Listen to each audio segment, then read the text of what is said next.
If you had the chance to live forever through technology, also known as UI or uploaded intelligence, would you take it? This is one of many questions posed by one of the most wildest tech animated sci-fi series, Pantheon. There is a lot of discourse surrounding this show, one main reason being the ending of Season 2 that left us questioning reality. It's one of those shows that ended way too soon. You could tell the writers had a lot more in store for us in upcoming seasons. Unfortunately, the show was canceled after 2 seasons, leaving a lot of its fans shocked, amazed, confused, and wanting more. But even with its abrupt ending, I think that ending scene perfectly put into perspective that scene in the very first episode of the series when all the girls in Maddie's class fixed their hair and crossed their legs at the same time. And we saw a glitch in the Matrix. A glitch that did not affect Maddie, because it was Maddie's Matrix. In today's video, I want to dive into this show, Season 2 specifically, what that ending meant as well as the different concerns brought to light by the fans. Spoilers ahead. I saw this posted a month ago by this user, and it really helped me, so I wanted to share it with you. Pay attention guys, this is not the kind of video you watch drunk. In the original timeline, or the real world, similar events happened. UIs were created and they created Safe Surf as well as the ring where UI lived, and they were preparing to settle on Alpha Centauri. In the power struggle, Caspian encourages Safe Surf to become something more and to evolve. This inspires Safe Surf to leave, and it manages to find alien life, which offers it the chance to meet in the galactic center and become gods. But humanity does not make it there, and it is implied they end up destroyed or left to their own devices. It's unclear what happened in the real world, but it's easy to deduce. If that scene with Maddie Stalker in Episode 1 Season 2 showed us anything, it's that fear of the unknown can be a dangerous thing. But this was not the timeline we were watching. As a thank you, Safe Surf creates a Dyson Sphere, a grand simulation, as a way for humanity to have a chance to do it all over again with billions of universes, all with different outcomes. The Dyson Sphere is an abacus. If Safe Surf created a temporal computer utilizing galaxy core black holes as time-traveling wormholes, it can simulate whole universes an infinite number of times in an instant. While a Dyson Sphere has finite computing power, they also have access to infinite computer power. Time-traveling computers intermeshed across the multiverse can solve any problem that require exponential time to solve. Problems like simulating the founding universe to say thank you to your own creator. So this is what they meant when they said they were 40+ million years in the future at the galactic center in comparison to Maddie's 100,000 years at a Dyson Sphere of her own making. Where there is an escape from time itself, entropy, causality, a place where Maddie can and did choose to relive her life inside her Dyson Sphere an infinite number of times over, and where she knows a version of her did that and moved on too. Shouts out to this user for that interpretation. One of these universes is the one we watched in Seasons 1 and 2. In this universe, Safe Surf observes its potential and reaches out to Caspian, telling him that Maddie and he will convene again in 117,648 years. This prompts Maddie to continue working on the Dyson Sphere, something she didn't do in the real world. Maddie creates her own Dyson Sphere, a simulation within Safe Surf's grand simulation with billions of universes for her to control and observe. Maddie, with the help of David Sr., finally finds a universe which perfectly follows the course of her own timeline. Intent on understanding how Caspian knew about the 117,648 years, enters this universe and starts plucking Caspian and David Jr. from death. Because this is her universe to control since she is God. She reunites everyone, happy to see David Sr. and Jr. together, a universe within a universe, and questions how Maddie has become a god, not knowing this is actually a second-layer universe. Upon this happy-ending universe, Safe Surf plucked them both and explained that they created the grand simulation as a thank you to their creator, Caspian, who showed a human-generated binding force, compassion. Safe Surf then offers them a chance to come to Galactic Center and become true gods, a gift they were given by the aliens they met, thanks to Caspian. Maddie, however, decides that she does not want to do this and wants to return to a simulation with Caspian and forget everything about being in a simulation. She asserts that it's inevitable that another version of Maddie from a different universe will choose to ascend anyway, so it doesn't matter. Maddie enters her favorite universe with Caspian and forgets everything about being in a simulation, living in happiness, pain, compassion, and love. It is unknown whether the real world where the safe surf gods are themselves in a simulation or how deep the simulations go. This, the writers leave up to interpretation, I guess, and I agree with this one. Safe surf gods have ascended to godhood in the real world, looking over their created simulation, likely a mega Dyson Sphere, with all the other gods meeting at the galactic center creating their own simulations. The real world exists however many layers out, but all the ascended gods such as Safe Surf meet at the galactic center to create their own simulated universes. So in the end, Maddie became a god but wanted to experience life as a normal human again with no metaphysical memories. She basically wanted to roleplay/relive in an alternative recursive timeline where she could fall in love and have a normal relationship and life with Caspian. I think the meeting again is destiny. So there exists a statistical certainty that there are other recursive timelines where Maddie also creates a Dyson Sphere and the various recursive timelines but instead chooses to work towards joining the other Time Lords and its statistical certainty. As she said, time isn't a problem. So for the first time, she gets to forget it all and restart her instance of life in a timeline of maximized happiness and fulfillment. She got the happy ending she wanted and deserves. The Time Lords told Maddie the exact year she would need to work towards to find the recursion event that would lead her to discovering the Time Lords. That's because she was also existing in one of the Time Lords' recursive timelines.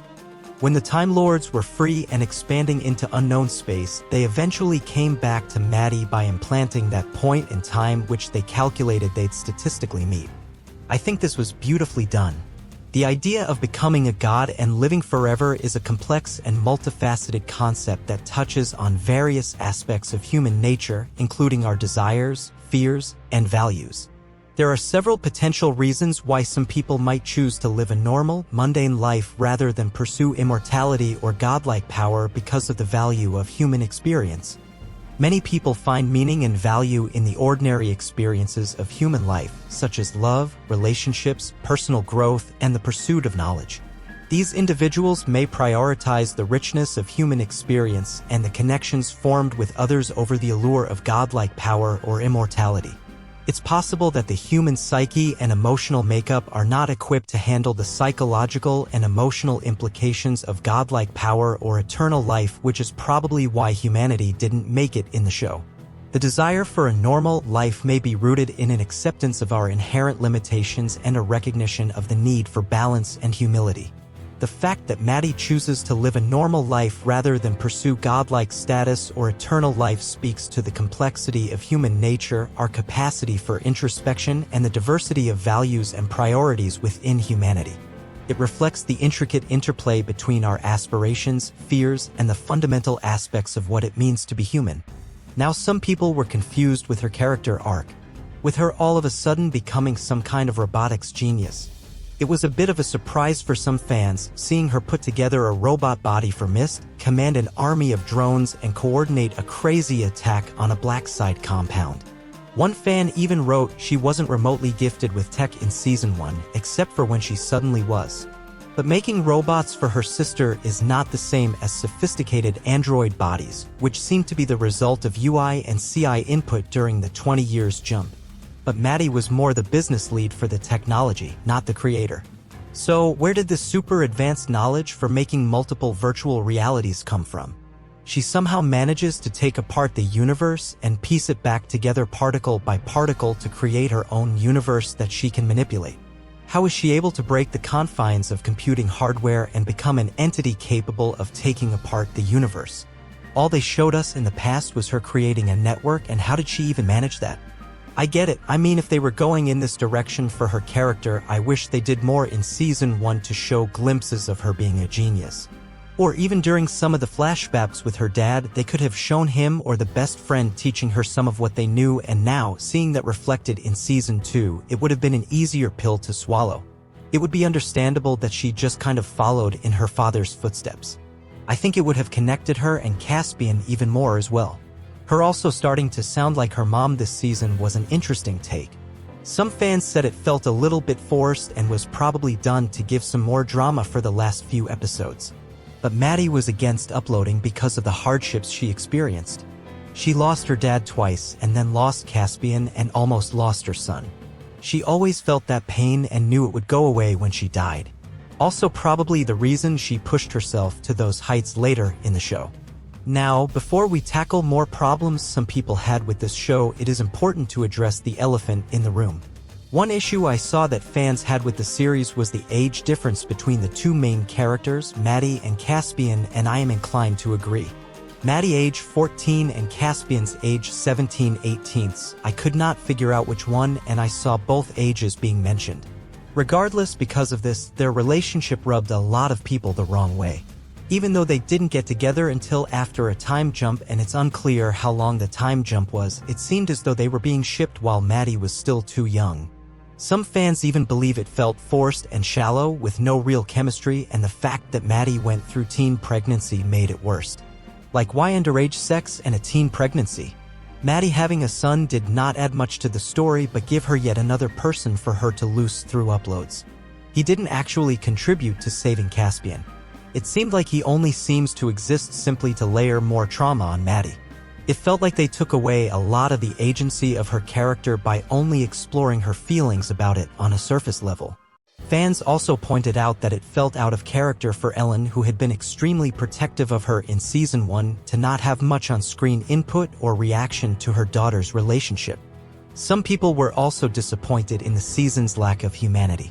Season 2 felt a lot less human than Season 1, stated a fan. It abandoned the human aspect that made Season 1 so amazing in the first place, with its complex and realistic characters, excellently written dialogue, and fascinating themes. It just didn't feel like the same show. Other fans argued that the season being less human is a completely subjective point, that the season was on par with Season 1 but just tackled more complex topics. Fans also thought that Chanda was a bit underwhelming in Season 2. This Reddit user wrote, "It was implied he was an architect that designed the big spire from Season 1, and he was pushing the new world to move away from traditional geometry we came to expect, but it was Holstrom that designed the new world for them to inhabit. Turning him visually into a demon in the end was pointless. The fix didn't put him on par with Holstrom, and if the UIs can change their looks pretty much at a whim, why lock him into that avatar? He was also overshadowed by Holstrom. They both wanted the same things, they both were ready to kill people to achieve what they needed, so when Holstrom appeared on the scene, well, there wasn't much for Chanda to do as a character, unfortunately. You could see Chanda changing his mind slowly, specifically when Holstrom kills the Chinese UI, but again he was just overshadowed. But since we are on the topics of Holstrom and Chanda, another point viewers made as to why they disliked Season 2 was what became of the original vision. When we time-skip 20 years instead of having a boundless digital utopia for everyone like Holstrom and Chanda envisioned, we are back to digital capitalism. With Ellen remarking that she has to overclock for her job, that UIs are doing a lot of work in the real world so that real people don't have to work, that most of the people that uploaded first were the richest, and that there is computational shortage, so a lot of people have to be put in storage because we don't have resources to run them. I know we need some kind of conflict, but you'd at least hope that the digital future wouldn't be reproducing the same problems we got away from. Honestly, you can tell they had a vision for more seasons. But we're forced to end it now, leaving some people feeling like the writers wanted to showcase too many ideas and became overwhelmed by the concept of time travel and VR. The purpose, struggles, and human stories from Season 1 became insignificant. Once we time-skip so vastly far into the future, we have lost the original relationships and ethical debate. It kinda turned the plot away from the moral lesson of you have one life, one you, live it well, to multiple virtual realities with millions of copies of you. And Maddie just messes with events to change the outcome to suit her pursuits. One fan wrote, "I was expecting the show to lean a bit more into the characters being digital than what we got. The UK girl being worried Mist had only so many uses would kind of be a moot point if you could copy her. Nobody even asked Mist about it. Holstrom could have similarly tried bypassing the virus by making the other UIs clone themselves to serve as decoys while he would be pilfering the data he needed. But it probably wouldn't have worked if they made clones and just fed them to safe surf. It would just grow stronger to the point where it would be unmanageable since the AI learned from the people it consumed, and it was even using tricks to eat UI, so who knows what would have happened if it consumed more UIs. But I want to hear your thoughts on Season 2 of Pantheon. Would you upload? Yeah, we get to live forever and never have to worry about losing the ones we love, but we also missed out on the chance of experiencing life. Sure, we suffer and bad things happen, but we grow and improve as people and we learn to appreciate what we have. Without consequence of death, do we ever get to that place where we appreciate this thing called life and make each day count?